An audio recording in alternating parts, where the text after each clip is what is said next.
wabarakatuh. Perkenalkan, saya Nur Halimatu Sadia. Saya di sini akan mempresentasikan materi manajemen keuangan syariah tentang teori struktur, biaya modal, dan penerapan kebijakan dividen pada sumber dana syariah. Pertama, saya akan menjelaskan konsep dasar struktur modal. Struktur modal, apa itu struktur modal? Struktur modal adalah perbandingan antara utang jangka panjang dan modal sendiri yang digunakan oleh perusahaan. Struktur modal terdapat dua komponen. Pertama, modal utang, dan yang kedua, modal sendiri. Modal utang biasa kita sebut sebagai utang jangka panjang. Utang jangka panjang menurut Sujaja dan Balian tahun 2003, utang jangka panjang merupakan salah satu bentuk dari pembiayaan perusahaan jangka panjang yang lebih dari 1 tahun, biasanya 5-20 tahun. Utang jangka panjang terdiri dari dua hal. Yang pertama, utang hipotek, dan yang kedua, obligasi. Utang hipotek adalah utang jangka panjang yang dijamin oleh aktiva tidak bergerak seperti tanah dan bangunan, kecuali kapal, dengan bunga, waktu tertentu, dan cara pembayaran tertentu. Kemudian kedua, obligasi. Obligasi adalah sertifikat yang menunjukkan bahwa perusahaan tersebut meminjam uang dan menyetujui untuk membayarnya pada jangka waktu tertentu.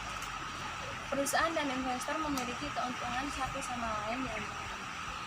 Yang kedua yaitu modal saham biasa. Modal saham biasa adalah bentuk komponen modal jangka panjang yang disediakan oleh para investor.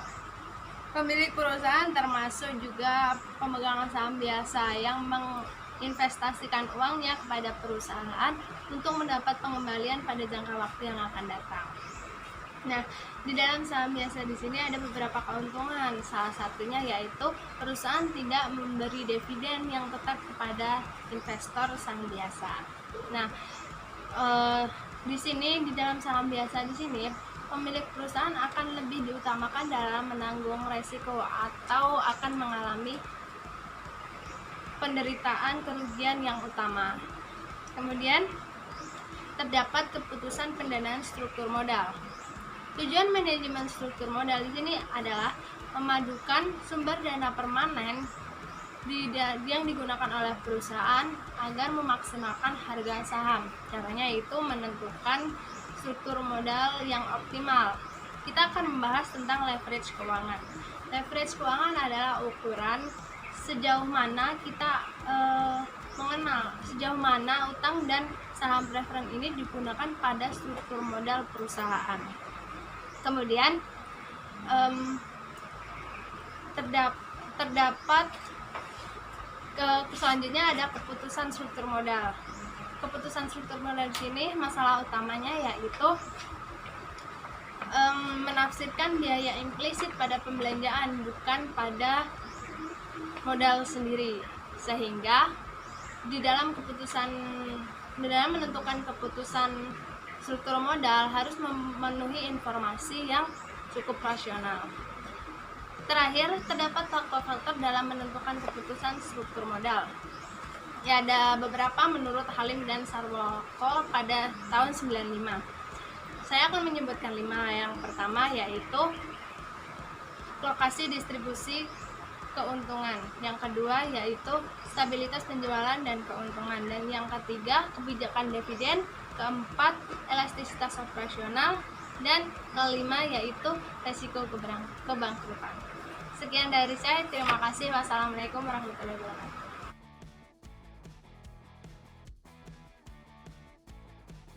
Baik, di sini saya akan menjelaskan mengenai teori struktur modal. Apa itu teori struktur modal? Struktur modal adalah perbandingan antara utang perusahaan dan total aktiva.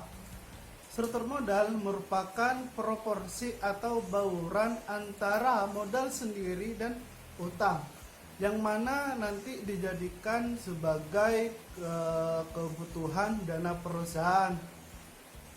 Di dalam buku ini ada beberapa teori yang terkait dengan struktur modal. Di antaranya adalah teori pendekatan tradisional. Yang kedua, teori pendekatan Modigliani dan Miller. Terus yang ketiga adalah teori trade-off dalam struktur modal. Dan selanjutnya teori pecking order. Dan yang kelima adalah teori asimetri dan informasi dan signaling. Dan terakhir adalah teori keagenan.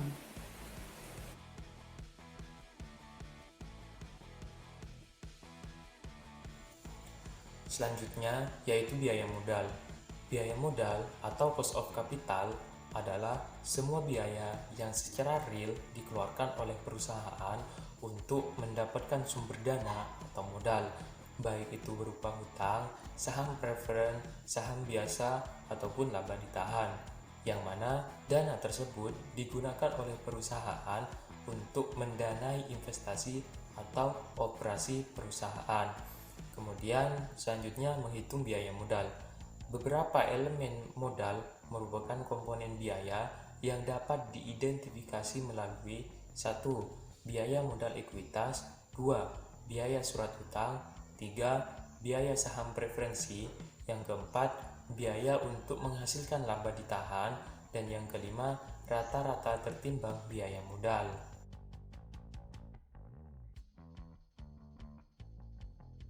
Selanjutnya adalah penerapan kebijakan dividen pada sumber dana syariah. Secara garis besar, sumber dana bank syariah dapat diperoleh dari dana dari bank itu sendiri, dana dari lembaga lainnya, dan dana dari masyarakat luas. Dan di sini saya akan membahas mengenai konsep kebijakan dividen syariah.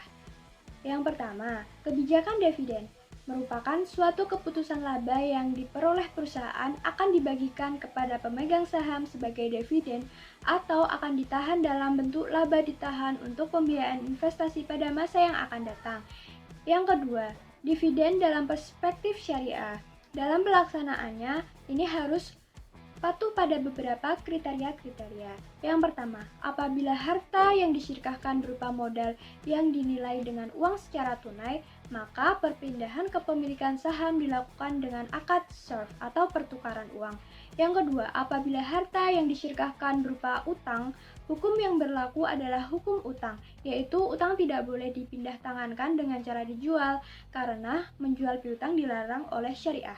Yang ketiga, apabila modal yang disyirikahkan berupa barang dagangan atau manfaat, tidak ada halangan untuk memindahkan tangan dengan cara dijual, dan keuntungannya pun boleh diterima secara tunai. Yang keempat adalah apabila modal yang disyirikahkan berupa barang dagangan, manfaat, uang, dan utang yang disatukan, maka boleh dipindah tangankan dengan cara dijual dan keuntungannya pun boleh diterima secara tunai.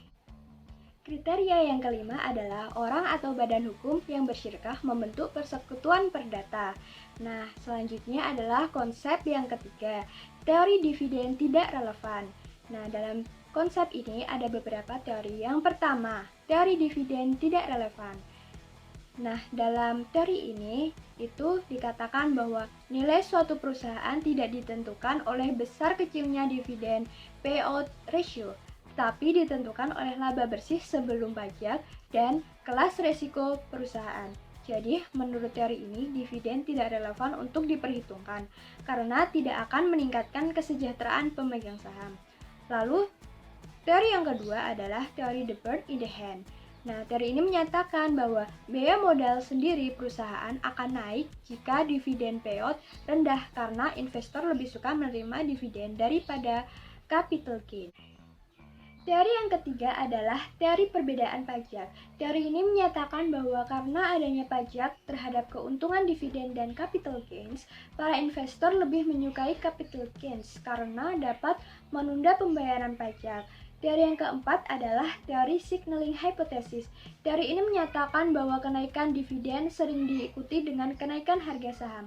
Keadaan ini merupakan suatu sinyal kepada para investor bahwa manajemen perusahaan meramalkan penghasilan yang baik pada masa yang akan datang.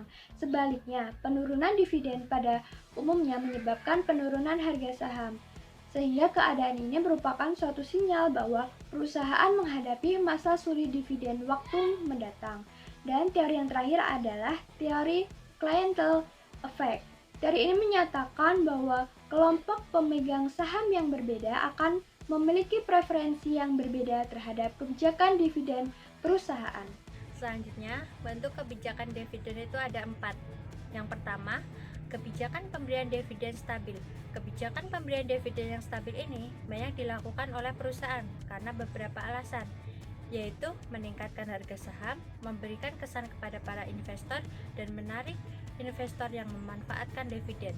Yang kedua, kebijakan dividen yang meningkat. Kebijakan ini perusahaan membayarkan dividen kepada pemegang saham dengan jumlah yang selalu meningkat dengan pertumbuhan stabil.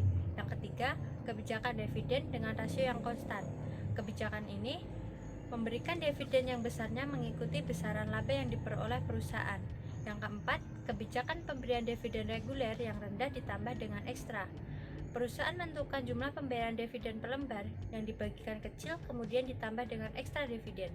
Faktor-faktor yang mempengaruhi kebijakan dividen itu ada 11. Yang pertama, kebutuhan dana bagi perusahaan. Yang kedua, likuiditas perusahaan. Yang ketiga, kemampuan untuk meminjam. Yang keempat, pembatasan dan perjanjian utang. Yang kelima, pengendalian perusahaan. Yang keenam, tingkat ekspansi aktiva. Yang ketujuh, stabilitas laba. Yang kedelapan, kesempatan investasi. Yang kesembilan, profitabilitas dan likuiditas. Yang kesepuluh, akses ke pasar keuangan. Yang terakhir, stabilitas pendapatan. Implikasi hubungan struktur modal dan kebijakan dividen. Kehadiran Bursa Efek sebagai lembaga penunjang pasar modal telah ikut berperan serta dalam menunjang perkembangan perusahaan, merupakan alternatif penghimpun dana selain melalui perbankan. Pengaruh struktur modal dan kebijakan dividen itu ada 2. Yang pertama, pengaruh kebijakan struktur modal terhadap nilai saham akan berpengaruh positif terhadap nilai saham melalui penciptaan baruan atau kombinasi sumber dana dan mampu memaksimalkan nilai saham. Yang kedua, pengaruh kebijakan dividen terhadap nilai saham akan berpengaruh positif terhadap nilai penciptaan keseimbangan antara dividen saat ini dan laba ditahan sehingga mampu memaksimalkan nilai saham.